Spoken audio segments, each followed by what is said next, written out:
Salut à tous et bienvenue pour cette 9ème édition du Wrestling Rewind. L'émission continue son petit bout de chemin et ma foi connaît une certaine reconnaissance sur Seven Load par exemple que je ne puis que souligner. Merci à tous mais également merci à ceux qui me suivent grâce à ma chaîne YouTube. Ça me fait super plaisir, merci à tous. Bon, après ce hors-série, ma foi, quelque peu raté, selon moi, il faut bien que je me rattrape et c'est donc pourquoi je vais vous parler d'une chose qu'on parle peu à la WWE, mais qui est actuellement pour moi sujet à controverse. Je parle bien sûr des titres mineurs à la WWE, le United States Championship et l'Intercontinental Championship.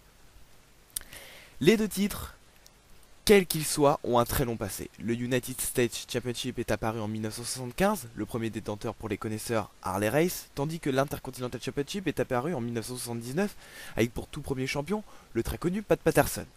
Ces deux titres ont souvent été rampes de lancement dans la carrière de tout champion que nous connaissons actuellement. Chris Jericho aura connu la gloire grâce à ce titre intercontinental, il deviendra d'ailleurs par la suite champion poids lourd.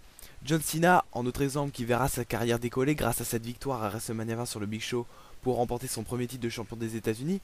Bref, maintenant on connaît d'ailleurs le statut qu'a John Cena actuellement. Bref, ces deux titres mineurs ont toujours été un plus pour tel ou tel catcheur et nous permettaient, nous les spectateurs, de voir qui pourrait être potentiellement champion dans les années à venir. Randy Savage, The Rock, Steve Austin, Triple H, Edge pour le titre intercontinental.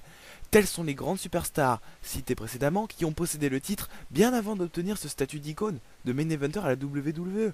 Ric Flair, Dusty Rhodes, Eddie Guerrero, Bret Hart, John Cena, The Miz pour le titre United States. Telles sont les grandes superstars qui ont possédé ce titre bien avant elles aussi d'obtenir ce statut de main eventer mais aussi de champion. Bref, ici on peut voir l'importance de ces deux titres mineurs et c'est donc une question toute bête que je vais poser ici. La WWE, à l'heure actuelle, n'est-elle pas en train de décrédibiliser et de désintensifier le rôle majeur que ces titres portent sur leurs épaules dorées? Pourquoi poser cette question? Car à l'heure actuelle, les rivalités entourant les titres mineurs semblent sortir de nulle part et ne semblent pas proposer un contenu de qualité, alors que ces deux titres prestigieux doivent tout de même dégager une aura prestigieuse. Ces deux titres sont les plus vieux, ces deux titres sont plus vieux que le World Heavyweight Championship, excusez-moi. Cela devrait donc être normal que ces titres soient mis en avant dans des bonnes rivalités. De plus, avec le mid-card que la WWE possède, Kofi Kingston, Zack Ryder, même si on peut le considérer dans le low card, même s'il mériterait d'être dans le mid-card, The Miz, Daniel Bryan, et j'en passe, et des meilleurs, elle va pas nous faire croire quand même qu'elle n'est pas capable de pondre de bonnes rivalités, et ça elle ne nous le fera pas croire, c'est pas possible. Commençons d'ailleurs avec le titre United States. Mon dieu, pourquoi n'a-t-il pas été défendu lors de WrestleMania 27? Voilà donc une première idée que la WWE accorde à son titre. Le retirer tout simplement de la carte, sans souci, sans rien demander à personne pour finalement nous le planter en dark match. Et encore, le match deviendra une bataille royale finalement, parce qu'il avait débuté en lumberjack match, mais ça s'est fini en grosse bagarre autour du ring, et Teddy Long est venu et a annoncé une bataille royale. On donne le titre à des gens transitoires, alors que tout de même, lorsque tu deviens champion, tu restes dans les annales. Tu dois marquer le coup. Non, là encore, on le donne à Bret Hart. Rappelez-vous lors de Raw, après avoir battu le Miz par soumission. Miz qui devenait enfin un champion américain crédible, pour une fois. La meilleure manière de faire perdre toute crédibilité au titre. Bret Hart a détenu le titre quelques jours, puis est devenu general manager, pour ensuite laisser le titre vacant. Voilà, c'est pas bien. Une rivalité inexistante actuellement d'ailleurs entre Dolph Ziggler et Kofi Kingston, un autre exemple. Les matchs restent de bonne facture, mais tout de même il n'y a pas de psychologie, les fans ne se basent sur rien pour cette confrontation et c'est dommage. Daniel Bryan aura été champion 167 jours, tout de même. Mais on garde quoi finalement comme souvenir de son règne, à part ce non-match à WrestleMania? Hein, je vous le demande. Faut dire qu'il n'a pas beaucoup défendu le titre, et ça c'est une honte. Si je me trompe pas, le titre United States a été plus défendu pendant les shows hebdomadaires, donc Raw, SmackDown, que lors des pay-per-view. Sheamus passe à SmackDown avec le titre, tout le monde s'en fout. On décide de ramener le titre à Raw, alors on organise un table match lors d'Extreme Rules, comme ça, sans feu, sans rien. Boom, Kofi porte son boom drop à travers la table sur Sheamus, part avec le titre, non pas parce qu'il fallait donner récompense au Ghanéen pour son travail plutôt correct à la WWE, mais juste parce qu'il fallait leur ramener le titre à la branche rouge. Une honte de n'accorder que si peu d'importance à un titre mineur. Comment décrédibiliser le titre mineur?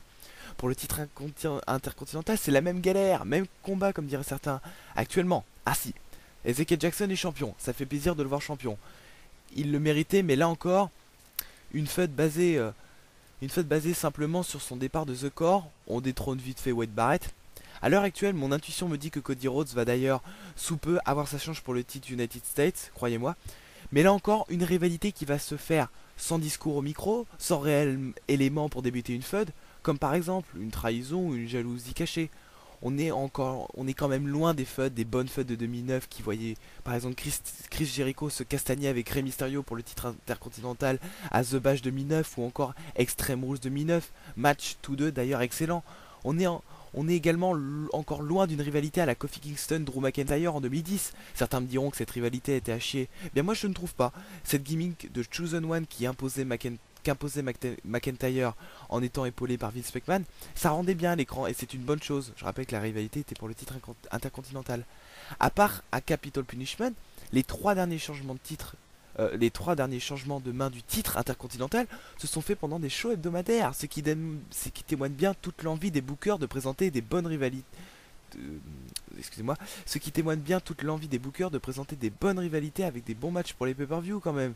Vous me direz, ça leur ferait pas de mal de proposer car vu les chutes des ventes des DVD et des Blu-ray en ce moment, la WWE devrait peut-être se sortir les doigts du... Je ne dirais pas le mot, quand même, parce que ça sent le roussi en ce moment. J'ai donc l'impression qu'en ce moment la WWE a décidé de délaisser ces deux titres et je trouve ça réellement frustrant car le titre intercontinental ou United States c'est quand même un tremplin pour les futurs champions ou du moins un premier bon test pour tout jeune catcheur désireux de faire de vieux os au sein de la compagnie. Mais je pense que la WWE doit reconsidérer l'importance de ces deux titres afin de ne pas voir arriver la même chose qui est arrivée au titre par équipe, celui d'une décrédibilisation totale des titres et des champions qui les possèdent. J'ai parfois du mal à savoir qui sont les champions par équipe tellement la WWE n'en a rien à foutre de cette division. C'est affolant. Imaginez un jour si Alex Riley devient champion intercontinental et que tout le monde s'en fout royalement car John Cena vient par exemple de remporter son 42e titre de champion de la WWE. Il y a quand même un problème. Donc il va vraiment falloir que la WWE fasse un effort car je veux bien que les spectateurs aient leur boulot à faire de leur côté comme essayer de s'imprégner de la rivalité, connaître les catcheurs, mais bon Dieu, elle doit vraiment faire un effort pour mettre en valeur la rivalité et pas simplement proposer de temps à autre pour le fun un match pour le titre intercontinental comme ça, sans rien, sans base, sans réel FUD. Ça, je trouve ça nul. C'est n'importe quoi. Vraiment, il va falloir que la WWE fasse un gros effort de ce côté-là si elle ne veut pas juste pour les pay-per-view se rattacher et mettre tout le hype pour le titre World Heavyweight et le titre WWE. Voilà, la 9ème édition est terminée, c'est tout pour moi. J'espère que ma chronique vous aura plu et que vous continuerez à me suivre. Merci à tous, salut!